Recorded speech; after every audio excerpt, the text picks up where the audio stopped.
अभी पीछे बात की कि उनका ख्याल था कि शायद ट्रंप आ जाएगा, लेकिन ट्रंप नहीं आया, तो उनका ये ख्याल बना कि जो बाइडन की जो एडमिनिस्ट्रेशन है वो लीनियंट है। जैसे कहा भी स्टेट जी। सेक्रेटरी ने, जो नए स्टेट सेक्रेटरी हैं टोनी ब्लिंकन ने कहा कि भाई हम कोऑपरेट करेंगे क्लाइमेट के लेवल पे। लेकिन अभी हमने 2-3 रोज़ पहले देखा कि साउथ चाइना सी में चाइना को फिर टफ टाइम दिया अमेरिका की न्यू एडमिनिस्ट्रेशन ने।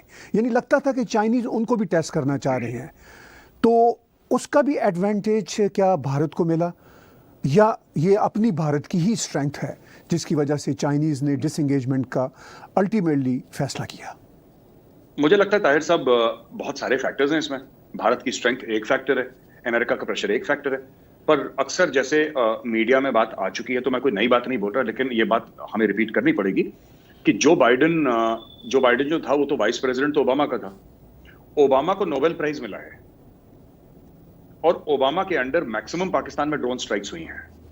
उसने जंगें भी करवाई हैं और वेडिंग पार्टीज, आपने सुना कि हेलफायर मिसाइल मार दी, वेडिंग पार्टीज वाइप आउट हो गई, इनोसेंट लोगों की, जो मासूम लोगों की।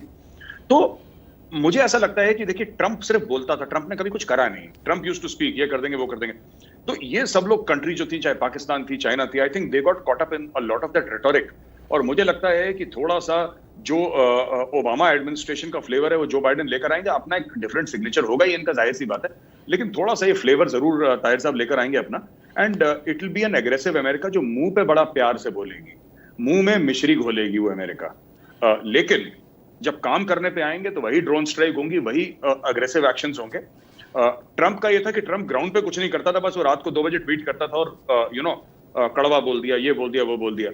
ओबामा, देखिए, Obama was the sweetest and the most sophisticated man.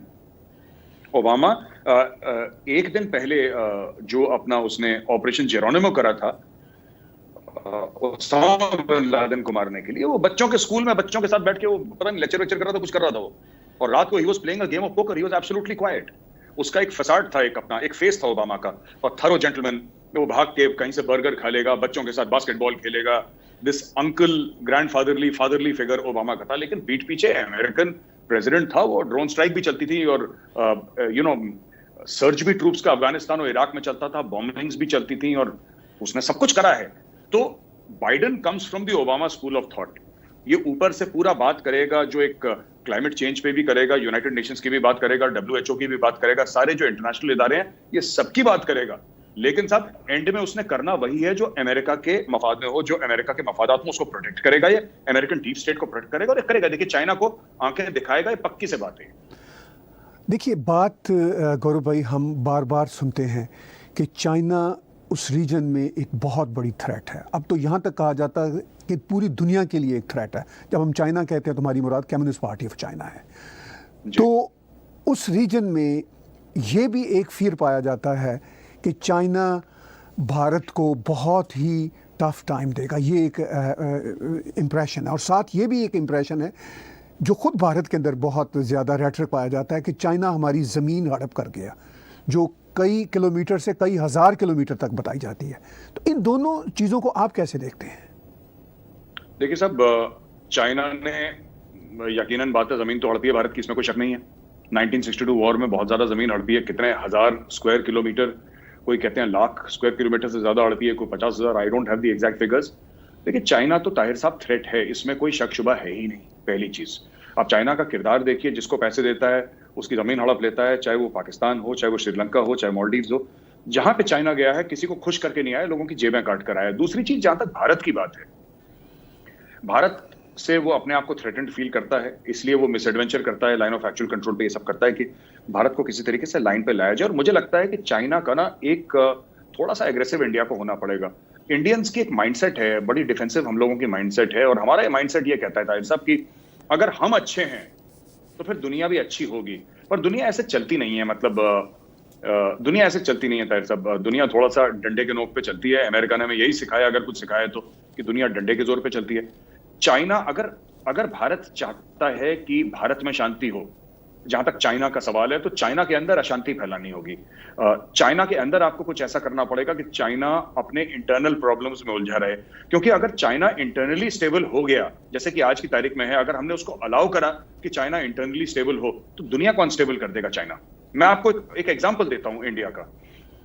Tahir साहब, आपने इंडिया में देखा है कि रेड कॉरिडोर है हमारा, जहां पे नक्सल मूवमेंट है, काफी नक्सलाइट्स की मूवमेंट चल रही है, तो वहां पे खून खराबा होता रहता है। कश्मीर में जो हो रहा है आपसे ढका छुपा नहीं है, आपको सब पता है। लाइन ऑफ कंट्रोल की बात कर लीजिए, आप लाइन ऑफ एक्चुअल कंट्रोल की बात कर लीजिए ताहिर साहब। फिर आप जैसे पंजाब में खालिस्तानी टेररिज्म शुरू करी गई, तो ये सब अगर आप इस तनाजुर में इसको देखें और पूरा एक पूरा इकोसिस्टम देखें, तो ये इंडिया को अंदर से वीक करने की एक साजिश है कि इंडिया वीक रहे इंटरनली। क्योंकि जो कंट्री वीक अंदर से है और अपने ही मामलों में उलझी हुई है, रोज अपने ही मसाइल में उलझी हुई है, वो बाहर सुपर पावर कैसे बन सकती है? फिर वो बाहर किस तरीके से अपना पावर दिखा सकती है? दूसरे मुल्कों को नहीं दिखा सकती। India is too busy looking after his own internal problems. तो अब चाइना देखिए, छोटी सी चीज होती है, चाइना सहम जाता है। टाइनमेन स्क्वायर की बात हुई, मिड 80s में चाइना सहम गया। हांगकांग में जो चल रहा है, चाइना सहम गया, राइट? फालुन गोंग मूवमेंट थी, चाइना सहम गया। 2003-4 में चाइना में मूवमेंट हुई, चाइना सहम गया।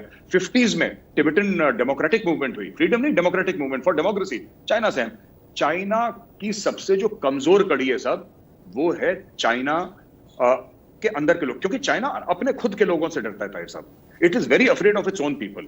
मैंने शायद पिछली बार भी आपसे डिस्कशन हुआ था, मैंने ये बात बताई थी कि चाइना को किससे डर लगता है? चाइना को ट्विटर से डर लगता है, फेसबुक से डर लगता है, यूट्यूब से डर लगता है, इंस्टाग्राम से डर लगता है। इसलिए आप चाइना के अंदर जाएंगे, ये सब सोशल मीडिया के प्लेटफॉर्म्स बंद हो जाते हैं, अपने लोगों को चाइना अलाउ नहीं करता, राइट? और ये तो मेरा पर्सनल एक्सपीरियंस है, मैं 10 बार चाइना जा चुका हूं, और एक अजीब खौफ का माहौल है चाइनीज सिटीजन्स में। तो एक डील उन्होंने करी है ना अपने सिटीजन्स के, कि हम आपको जिसको कहते हैं माली तरक्की होती है ना, जो उसको आपको इकोनॉमिक, हम आपको तरक्की देंगे, आपकी जेबों में डॉलर होंगे, पैसे होंगे, लेकिन आपके पास कोई हकूक नहीं होंगे, आपके पास राइट्स नहीं होंगे।